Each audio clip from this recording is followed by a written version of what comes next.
Et si la plus grande menace venait non pas de l'extérieur, mais de nos propres décisions? Imaginez, il n'y a pas si longtemps, la frontière sud des États-Unis était synonyme de sécurité tranquille, d'une domination jamais contestée dans l'hémisphère occidental. Mais aujourd'hui, à seulement quelques centaines de kilomètres des côtes américaines, des missiles russes sont installés au Venezuela. Ce n'est pas une scène figée dans le passé, ni une image poussiéreuse de la guerre froide. Nous sommes en l'an 2025, et l'impensable est devenu réalité, bouleversant la perception que les Américains avaient de leur propre invulnérabilité. Pour la première fois depuis près d'un siècle, la suprématie militaire des États-Unis dans l'hémisphère occidental est frontalement remise en cause. Ce n'est plus une menace lointaine, abstraite, relevant de la stratégie ou de la théorie, c'est un défi direct, ancré dans la réalité, au cœur même de la sphère d'influence que Washington pensait inviolable. La doctrine Monroe, ce pilier de la politique étrangère américaine, hérité de James Monroe en 1823, vacille sous le poids d'un monde qui change plus vite que ses certitudes. L'Amérique découvre avec stupeur qu'elle ne peut plus décider seule du destin de son voisinage. Pour comprendre la portée de ce bouleversement, il faut se rappeler que la doctrine Monroe a, depuis près de 2 siècles, servi de bouclier idéologique, justifiant intervention, pression et coups d'État à travers tout le continent. L'idée, empêcher toute puissance extra-continentale, européenne ou asiatique, de s'installer durablement dans la région. Mais que se passe-t-il lorsque ce principe est soudainement bafoué par la réalité ? Lorsque les règles du jeu ne sont plus respectées, non pas par des adversaires lointains, mais par les conséquences involontaires des propres choix stratégiques de Washington. Ce bouleversement n'est ni une provocation isolée, ni un simple ajustement d'alliance. Il marque un tournant stratégique inédit. Étranglé par des années de sanctions et d'isolement, le Venezuela s'est tourné vers Moscou, cherchant protection et survie. Ce choix, loin d'être improvisé, est le fruit d'une longue suite d'événements et de calculs, d'un engrenage qui aurait pu être évité. Résultat, la menace la plus immédiate pour le territoire américain ne vient plus d'ennemis lointains, mais d'un voisin devenu relais d'une puissance rivale. Le danger, aujourd'hui, est palpable. La sécurité des navires américains dans les Caraïbes est désormais à la merci de missiles, capables de viser tout bâtiment militaire pénétrant la zone. Mais plus qu'une question d'équilibre nucléaire local, c'est l'ensemble de la stratégie américaine qui chancelle. Perte d'autorité régionale, crédibilité internationale ébranlée, risque d'escalade imprévisible. La présence de missiles russes, à une si faible distance de la Floride, rappelle à certains la crise des missiles de Cuba en 1962, lorsque le monde entier a retenu son souffle pendant 13 jours, frôlant une guerre nucléaire totale. Mais si la comparaison avec la crise de Cuba s'impose, elle s'arrête là, car le contexte est tout autre. Le monde de 2025 n'est plus bipolaire, il est éclaté, multipolaire, chaque acteur détenant de nouveaux leviers d'action. L'escalade peut jaillir de partout, sans garde-fou, dans une ambiance de méfiance généralisée. L'ombre du passé plane, mais la réalité c'est plus complexe, plus incertaine, et les conséquences d'une erreur de calcul seraient aujourd'hui démultipliées. Comment l'Amérique en est-elle arrivée à ce point de bascule ? Pour répondre à cette question, il faut remonter le fil des choix, des erreurs, des aveuglements qui ont transformé une crise locale en un choc mondial. Derrière la crise vénézuélienne, chaque décision a pesé sur l'équilibre global, chaque sanction, chaque blocus, chaque main tendue à l'opposition a constitué une brique dans le mur de défiance qui sépare désormais Washington de Caracas. Prenons un exemple concret. En 2019, les États-Unis ont reconnu officiellement Juan Guaidó comme président par intérim du Venezuela, gelant les avoirs du pays à l'étranger, bloquant l'accès à la vente du pétrole, principale source de revenus du régime. Cette stratégie, inspirée de précédentes tentatives de pression, comme à Cuba dans les années 60 ou en Iran après la révolution islamique, visait à provoquer un effondrement rapide du pouvoir chaviste. Mais, comme souvent dans l'histoire, le résultat a été l'inverse. Le blocus a soudé l'appareil d'État, exacerbé la répression et fermé toute possibilité de négociation honnête. Depuis plus de 2 décennies, Washington s'acharne sur Caracas. Sanctions, isolement diplomatique, blocus pétrolier, soutien inconditionnel à l'opposition, tentative de coup d'État, la pression n'a jamais faibli. Chaque levier de coercition a été actionné, sans pause, avec la certitude d'aboutir à un changement de régime rapide. Mais l'histoire regorge d'exemples où la pression maximale s'est retournée contre ses auteurs. Pensons à l'Iran des années 80, à Cuba ou encore à la Corée du Nord, où l'isolement n'a fait que renforcer la résilience du régime. Pourtant, le résultat a été tout autre. Loin d'effondrer le pouvoir en place, cette politique a plongé le pays dans une crise économique sans précédent. Inflation hors de contrôle, pénuries endémiques, exode de millions de personnes. Selon les chiffres du Haut Commissariat des Nations Unies pour les réfugiés, plus de 7 millions de Vénézuéliens ont fui leur pays depuis 2014, cherchant refuge en Colombie, au Pérou ou encore au Brésil. Chaque sanction a aggravé la situation, enfermant davantage le peuple dans la détresse tout en consolidant la position du gouvernement.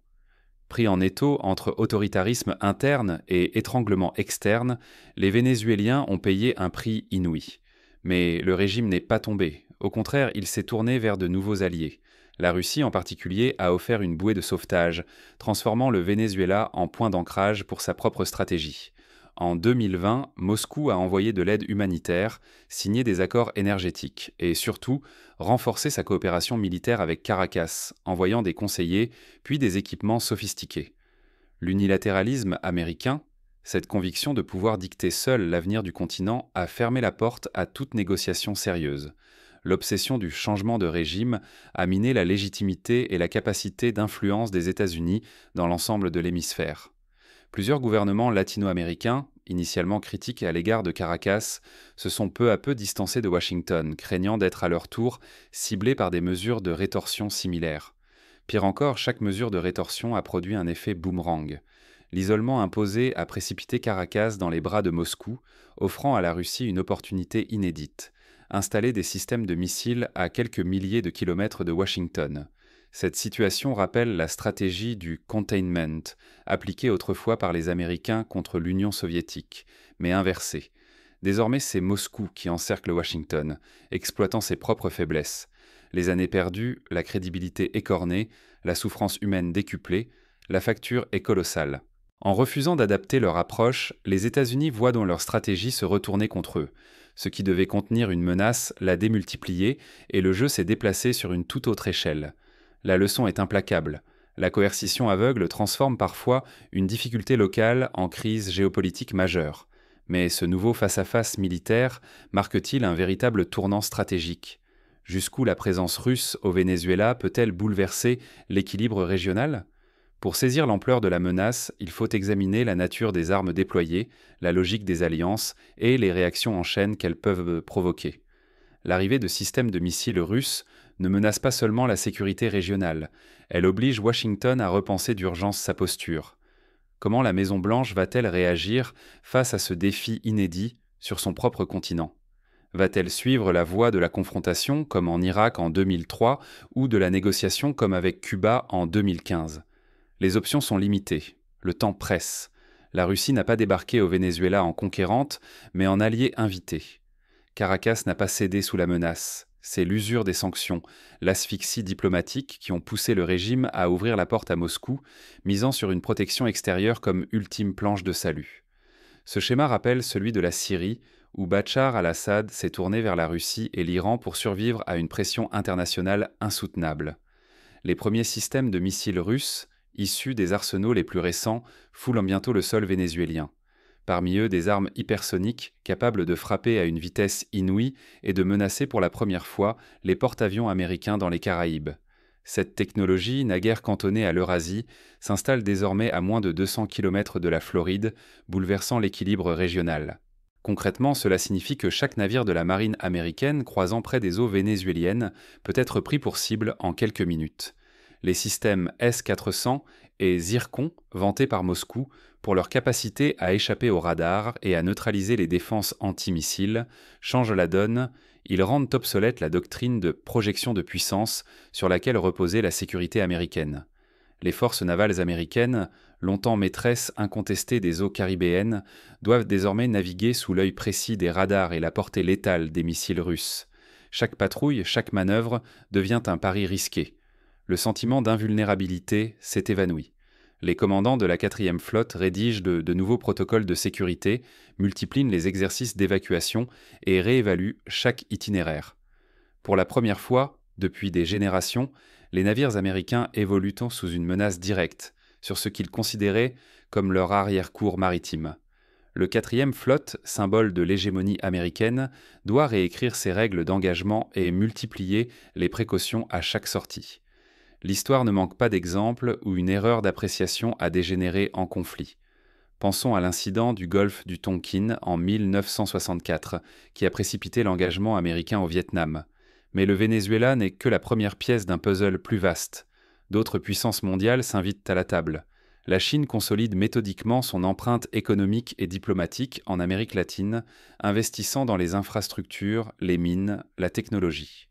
Le projet La Ceinture et la Route s'étend désormais jusqu'aux ports chiliens et brésiliens. L'Iran et la Turquie multiplient les accords militaires, énergétiques et technologiques.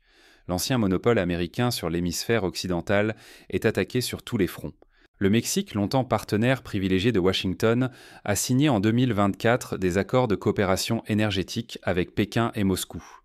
La Bolivie, elle, a récemment invité des ingénieurs russes à moderniser ses installations militaires. Même la Colombie, pourtant pilier de la coopération antidrogue, commence à diversifier ses alliances. La dynamique enclenchée paraît irréversible. La doctrine Monroe, pilier de la politique étrangère américaine depuis près de 2 siècles, se fissure sous le poids de ces nouvelles alliances. L'initiative vénézuélienne fait école.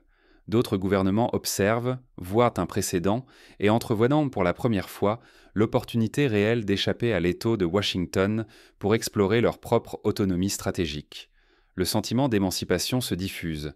Dans les universités, les médias, les armées, un discours nouveau émerge, plaidant pour une souveraineté retrouvée.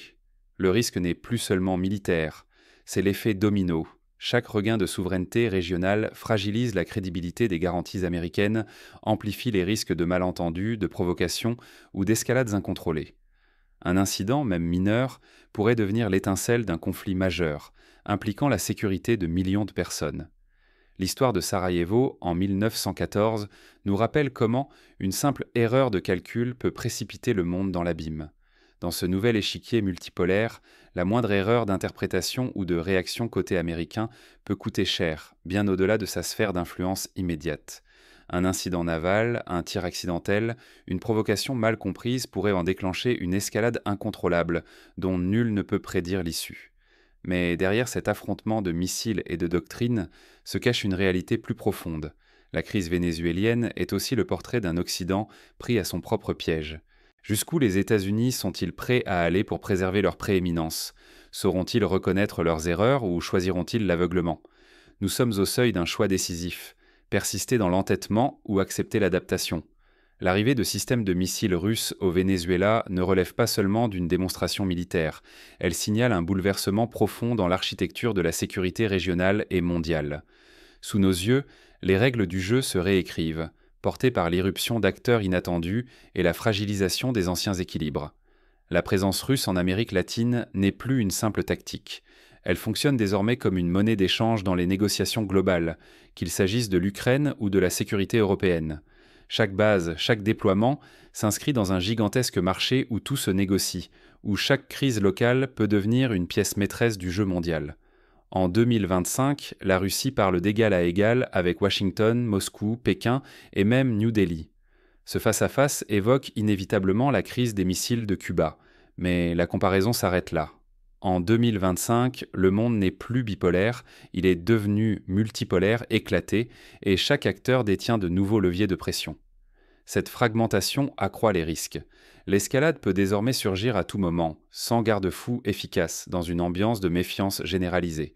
En toile de fond s'affirment des alliances alternatives. Jamais la Chine, l'Iran, l'Inde et d'autres États n'ont été aussi présents en Amérique latine. Ils offrent à des pays comme le Venezuela d'authentiques options, limitant la capacité de Washington à imposer sa volonté sans contrepoids.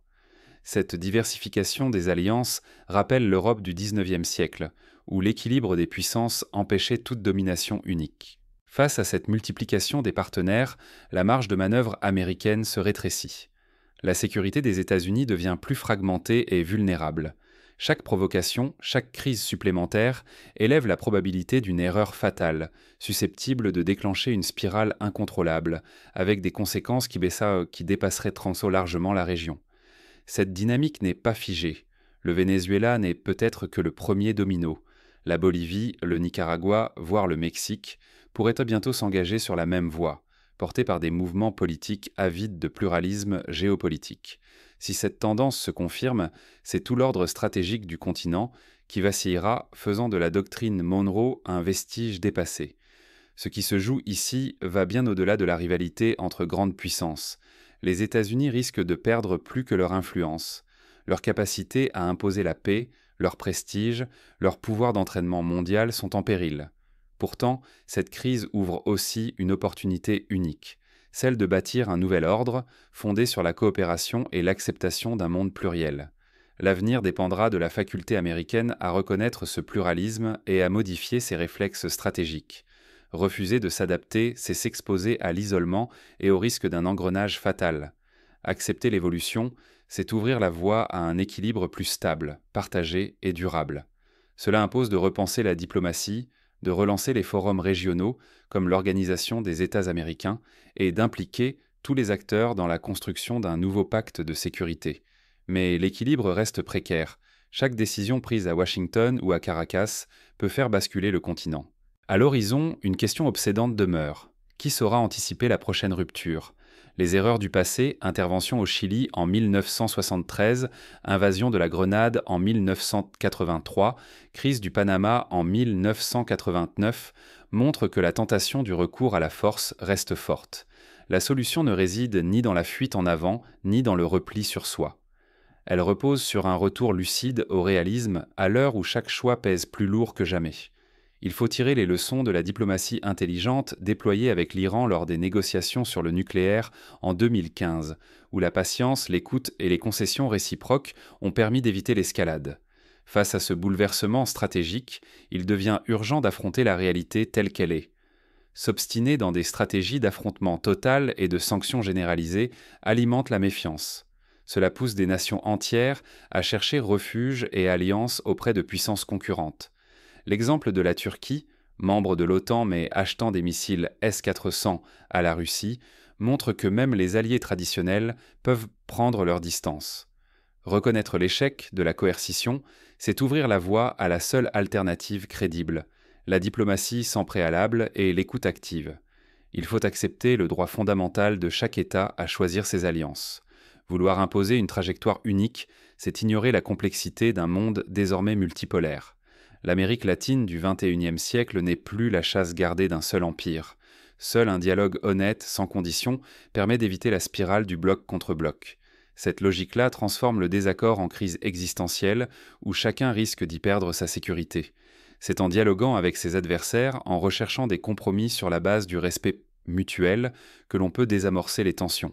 Il devient impératif de lever progressivement les sanctions qui étouffent plus qu'elles ne protègent. Ces mesures, loin de renforcer la sécurité, isolent les États-Unis et abîment durablement leur réputation.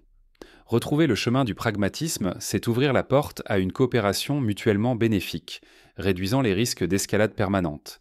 Des gestes symboliques, comme le rétablissement des relations diplomatiques, peuvent ouvrir la voie à des négociations substantielles sur les questions de sécurité. L'influence américaine ne peut plus s'appuyer sur la peur ni sur la domination. Elle doit se reconstruire sur le respect des partenaires, la prévoyance et le sens du partenariat. C'est cette approche qui redonne sens au leadership et restaure une crédibilité internationale fortement ébranlée. L'Allemagne de l'après-guerre, le Japon du miracle économique, montrent que la puissance peut se fonder sur la coopération et la reconstruction, non sur la contrainte. La sécurité ne s'impose pas, elle se construit patiemment, dans la confiance et la constance. Ce processus demande du temps. Concession réciproque, écoute, vision à long terme. S'appuyer trop sur la force, c'est risquer de semer les graines de sa propre vulnérabilité. Les États-Unis en Afghanistan ou en Irak ont appris à leurs dépens que la victoire militaire ne garantit jamais la paix durable.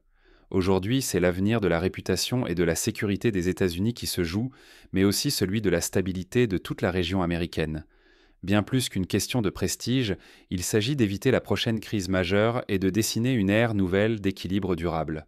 La région a déjà connu trop de guerres civiles, de dictatures et de conflits par procuration. Mais un tel revirement n'est jamais simple. Les résistances internes et externes sont puissantes, rendant chaque décision lourde de conséquences. Les lobbies, les intérêts économiques, les médias, les militaires, tous exercent des pressions pour maintenir le statu quo. Pourtant, l'histoire retiendra les choix faits aujourd'hui. Fermer les yeux sur les leçons du Venezuela, c'est choisir de répéter les mêmes errements, mais cette fois à un prix infiniment plus élevé. À chaque occasion manquée, la fenêtre de dialogue se rétrécit un peu plus. Les générations futures jugeront la capacité de l'Amérique à se réinventer. Nous sommes à l'aube d'un bouleversement inédit. L'installation de missiles russes en territoire vénézuélien en 2025 n'est pas le fruit d'un simple hasard diplomatique ni d'une provocation isolée. C'est la conséquence directe d'une stratégie américaine fondée sur la pression maximale, l'isolement et les sanctions à répétition. Ce pari sur la domination sans compromis a fissuré l'illusion d'une suprématie inébranlable. Poursuivre sur cette voie, sans remise en question des responsabilités américaines, expose à un effondrement durable du leadership des États-Unis. À chaque étape, l'indignation a servi de réponse, comme si les conséquences n'étaient pas déjà inscrites dans la logique des actes. Ce sont les politiques de Washington qui ont insidieusement transformé l'Amérique latine en zone de tension extrême. Et aujourd'hui, la présence d'armes de nouvelle génération russe en est la preuve la plus flagrante. À l'heure du choix, deux routes apparaissent. La première, celle de l'obstination, mène vers un isolement croissant, une instabilité régionale et des pertes économiques majeures jusqu'à menacer la sécurité du sol américain lui-même. La seconde, plus difficile mais essentielle, demande d'adopter une diplomatie de partenariat, d'accepter la réalité multipolaire du monde et de reconstruire des ponts avec nos voisins. Cette démarche nécessite du courage politique, de l'humilité et la capacité d'écouter les signaux venus du Sud. L'influence ne se décrète plus à coups de force. Elle se bâtit sur la confiance, l'intégration et la co-construction d'une sécurité partagée. Seule une posture renouvelée, faite d'écoute, de respect et de dialogue avec ceux que nous avons si longtemps traités en adversaires, pourra offrir une stabilité durable. Les exemples de l'Union européenne, de l'ASEAN, montrent qu'il est possible de bâtir une paix durable sur la coopération régionale. Il devient urgent de rompre avec la logique du blâme et de la confrontation. Se remettre en question aujourd'hui n'est pas une défaite, mais la condition d'une nouvelle résilience, d'une capacité à anticiper plutôt qu'à subir.